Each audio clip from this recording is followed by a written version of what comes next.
उधर तनु और तेज एयरपोर्ट पहुंच गए थे और फ्लाइट का वेट कर रहे थे। तभी तनु को किसी ने आवाज दी। तनु पीछे पलटी। उसने देखा उसके कॉलेज का फ्रेंड विक्रम उसकी तरफ आ रहा है और आते ही उसने तनु को गले से लगा लिया। तनु हड़बड़ा गई। उसने तेजी से उसे दूर किया। तनु की आंखें सिर्फ तेज प्रताप पर थी। उसे अचानक ही घबराहट होने लगी। वहीं विक्रम ने बगैर तेज प्रताप को देखे तनु से कहा, अरे तनु, तुम कहाँ गायब हो गई थी? तुम्हें पता है ना, इस बार प्रोजेक्ट में मॉडल बनाकर जमा करना है। तनु ने उससे कहा, हाँ मुझे पता है, अगले महीने जमा करना है। पर तुम यहाँ एयरपोर्ट पर क्या कर रहे हो? विक्रम ने कहा, बस फ्रांस जा रहा था। पर तुमने बताया नहीं, तुम्हारे साथ इतनी बड़ी ट्रेजेडी हो गई थी। सॉरी, मैं उस समय इंडिया से बाहर था। कम से कम एक फोन तो कर लेती। चलो छोड़ो, तुमने मुझे याद नहीं किया, पर कोई जरूरत हो तो मुझे बताना। फिर उसने अपना कार्ड निकालकर तनु को पकड़ाया। तनु उसे आश्चर्य से देख रही थी। विक्रम आगे बोला, अरे यार, ऐसे मत देख, मैं पागल हो जाऊंगा। फिर वो हंसते हुए बोला, मैंने अपने चाचा की कंपनी ज्वाइन की है, वो फ्रांस में है। मैं अभी वहीं जा रहा हूँ। मैं यहाँ इंडिया में भी एक कंपनी डालने का सोच रहा हूँ। वैसे तुम कहाँ जा रही हो? तनु जो इतनी देर से विक्रम से बात कर रही थी, पर उसका पूरा ध्यान तेज पर ही था। तेज प्रताप उसे आश्चर्य से देख रहा था।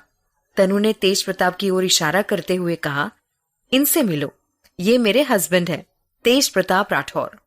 विक्रम आश्चर्य से तेज प्रताप को देख रहा था। फिर दोनों ने हाथ मिलाया। विक्रम वापस तनु की ओर पलटा। फिर उसने मजाक में तनु से कहा, अरे तुम थोड़ा मेरा भी इंतजार कर लेती। मैं बस फ्रांस ही तो गया था।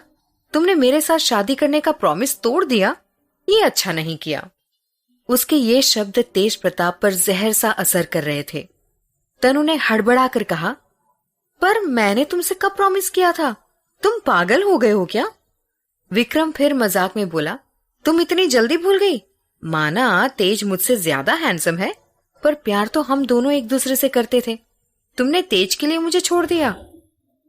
तभी फ्लाइट का अनाउंसमेंट हो गया, जिससे विक्रम तनु को आंख मारते हुए अपना बैग लेकर चला गया।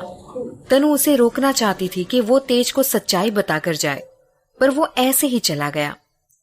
तेज प्रताप किसी गहरी सोच में डूबा था। तनु उसके पास गई और उससे कुछ कहना ही चाहती थी कि तेज के पास किसी का फोन आया। तनु ने देखा तेज गुस्से में किसी से फोन पर बात कर रहा था। तनु उसे सच्चाई बताना चाहती थी, पर तेज प्रताप ने उसकी बातों को अनसुना कर दिया था। तेज के फोन रखने के बाद तनु अपनी तरफ से बहुत कोशिश कर रही थी, पर तेज प्रताप ने जब उसे गुस्से में देखा तो तनु समझ गई थी कि तेज उसे गलत समझ बैठा है। उसने अपने मन में कहा, हे भगवान, ये क्या हो गया है?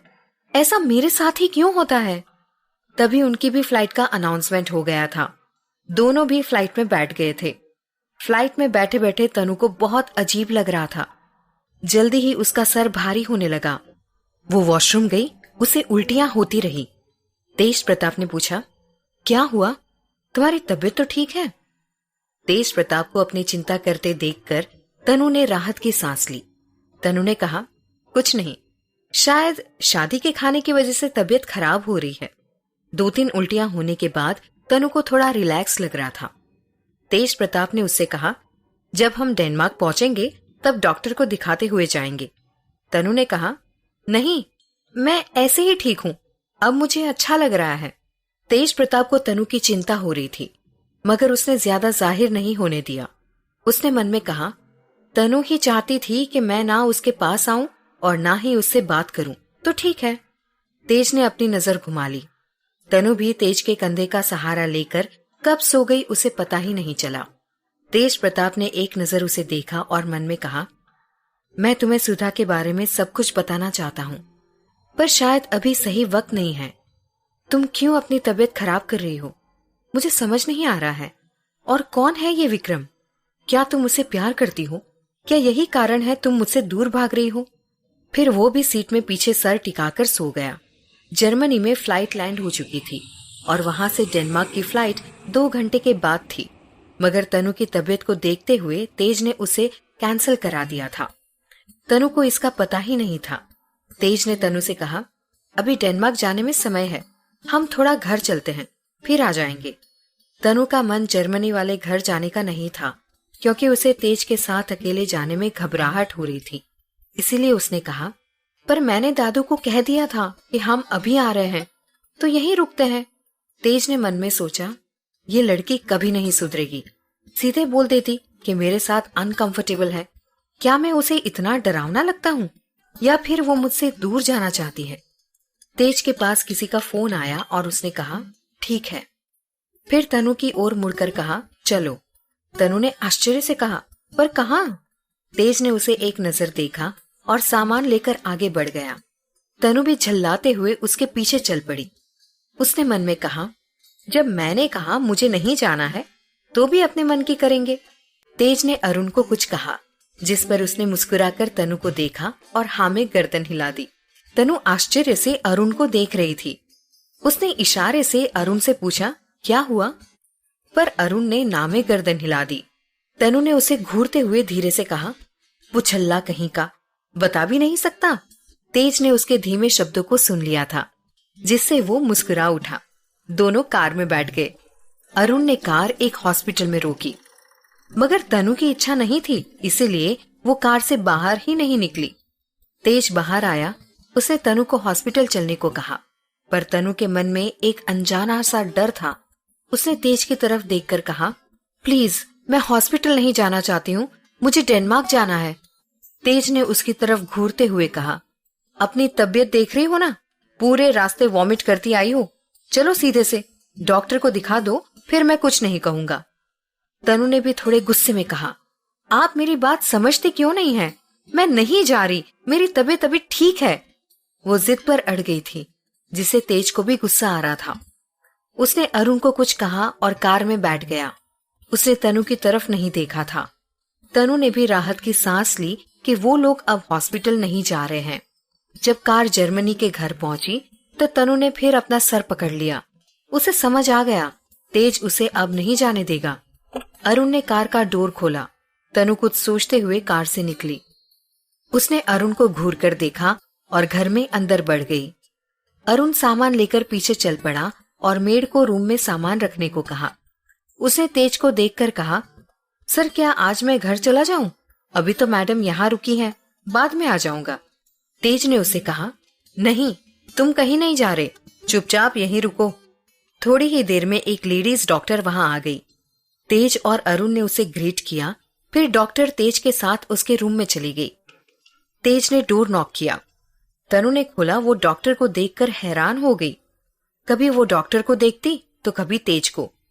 तेज ने उसे इशारा किया, जिससे वो दरवाजे से हट गई। तेज ने डॉक्टर से कहा, डॉक्टर, ये मेरी वाइफ है, जिसकी कई दिनों से तबीयत खराब है और अभी रास्ते में भी ये वॉमिट करती आई है। प्लीज जरा अच्छे से एग्जामिन कीजिएगा। डॉक्टर ने हाँ में सर हिलाया और तेज को वहां से जाने का इशारा किया। डॉक्टर उसे कई सवाल कर रही थी, पर तनु उन्हें ध्यान से जवाब दे रही थी। लास्ट में उन्होंने तनु से कहा, मैं आपका प्रेगनेंसी टेस्ट करना चाहती हूँ। इस पर तनु ने कहा, मेरा तेज के साथ कोई फिजिकल रिलेशन नहीं है, इसीलिए इसकी कोई संभावना नहीं है। डॉक्टर ने कुछ सोचा और तनु को कमजोरी और वॉमिट की दवा लिखकर वहां से चली गई। तनु ने राहत की सांस ली। उसने मन में सोचा, पता नहीं यदि सचमुच प्रेग्नेंट हुई तो आखिर कब तक सबसे छुपाऊंगी। भगवान करे ये सच ना हो। बाहर आकर तेज ने तनु के बारे में डॉक्टर से पूछा। डॉक्टर ने कहा, उसे कमजोरी की वजह से ऐसा हो रहा है। वो आगे बढ़ गई। अरुण ने कार का दरवाजा खोला। डॉक्टर उसमें बैठकर जाने वाली थी, पर फिर तेज की तरफ मुड़कर बोली, मैं एडवाइस दूंगी कि आप इनका प्रेगनेंसी टेस्ट करवा लें। वैसे तो आपकी वाइफ ने कहा है कि आपका और उनका कोई फिजिकल रिलेशन नहीं है, पर मुझे डाउट है, तो प्लीज टेस्ट करवाने के बाद उन्हें मेडिसिन दीजिएगा, नहीं तो उन्हें नुकसान भी हो सकता है। अरुण तेज को आश्चर्य से देख रहा था। तेज ने हाँ में गर्दन हिला दी। फिर पूछा, तो क्या आपने जो हेल्थ रिकवरी करने की मेडिसिन दी है उसे भी नहीं दे सकते हैं? डॉक्टर ने कहा, वो आप दे दीजिएगा, क्योंकि वो विटामिन सप्लीमेंट्स हैं। हाँ, उनके खाने का खास ख्याल रखिएगा। तेज ने हाँ में सर हिलाया। डॉक्टर भी वहां से चली गई। तेज तनु से बात करना चाहता था, पर उसे पता था अभी तनु उसे देखकर फिर गुस्सा होगी, इसीलिए वो रूम में नहीं गया और दूसरे रूम में कपड़े बदलकर लेट गया। तेज के मन में भी डॉक्टर की कई बातें घूम रही थी। उसने फिर अपना सर झटका और कहा, ये मैं अभी क्या सोच रहा हूँ? तनु अभी प्रेग्नेंट नहीं हो सकती है, क्योंकि हमारे बीच ऐसा कुछ कभी हुआ ही नहीं। अरुण दवा ले आया था, जिसे तेज ने तनु के रूम में भिजवा दिया था। तनु ने भी आराम कर लिया था, जिससे उसे अब अच्छा लग रहा था। शाम को वो गार्डन में बैठकर झूला झूल रही थी। उसे आज यहाँ बहुत अच्छा लग रहा था। उसने रात का खाना बनाने का सोचा और किचन में आ गई। उसने मेड को सारी तैयारियां करने को कहा और खुद ही पूरा खाना बनाया। उसने सारी चीजें तेज की पसंद की बनाई थी। पूरे घर में खाने की खुशबू फैल गई थी। तेज को आज बहुत दिनों के बाद खुशबू सुनकर भूख लगने लगी थी। वो किचन की तरफ आया। उसने तनु को खाना बनाते देखा तो उसे बहुत आश्चर्य हुआ। आज पहली बार तनु ने बगैर किचन फैलाए खाना बनाया था। तेज को जाने क्यों देखकर बहुत अच्छा लग रहा था। उसने सोचा शायद तनु अब नॉर्मल हो चुकी है और उसे गुस्सा भी नहीं है। वो मुस्कुराकर हॉल में बैठ गया और तनु का वेट करने लगा। तनु ने मेड से बोलकर खाना लगवाया, फिर तीनों ने बैठकर खाना खाया। अरुण तो तारीफ करते नहीं थक रहा था। वाकई इतने दिनों बाद इतना लजीज खाना जो खाने मिला था उसे, वरना यहाँ की मेड इंडियन खाना तो बनाती थी पर वो स्वाद नहीं था। कभी कभी अरुण और तेज मिलकर खाना बनाते थे, पर आज तो सचमुच मजा ही आ गया था। खाना खाकर तनु अपने रूम में चली गई और तेज और अरुण वहां बैठकर बातें करते रहे। काफी देर के बाद तेज ने कुछ सोचा और तनु के रूम में चला गया। उधर राजवीर और शिल्पा पूजा में बैठे थे। महिलाएं शिल्पा को देखकर खुश हो रही थी। आखिर शिल्पा इतनी सुंदर जो लग रही थी। पूजा के बाद शिल्पा ने अपनी पहली रसोई में हलवा बनाया था। वो तो वैसे भी खाना बनाने में एक्सपर्ट थी। सभी ने दिल खोल के तारीफ की। रात में सभी मिलकर हंसी मजाक कर रहे थे। प्रीति ने राजवीर से कहा, भाई तुम कितना अच्छा गाते हो, तो कुछ भाभी के लिए भी सुनाओ ना। आप तो उनसे कितना प्यार भी करते हो। आखिर आपके सपनों की रानी आपको मिल ही गई। प्लीज हम सब सुनना चाहते हैं। राजवीर ने कुछ उदास होते हुए कहा, आज नहीं मेरी प्यारी बहना, आज मेरा सच में गला खराब है, पर जब मैं बैंगलोर से आऊंगा जरूर सुनाऊंगा। शिल्पा आश्चर्य से कभी प्रीति को तो कभी राजवीर की तरफ देख रही थी। उसने मन में सोचा, क्या सच में राजवीर मुझे इतना प्यार करता है? पर अब जल्दी ही उसकी नाराजगी दूर करनी होगी। वो कुछ सोच ही रही थी कि प्रीति ने शिल्पा से कहा, भाभी प्लीज आप ही कुछ सुना दो।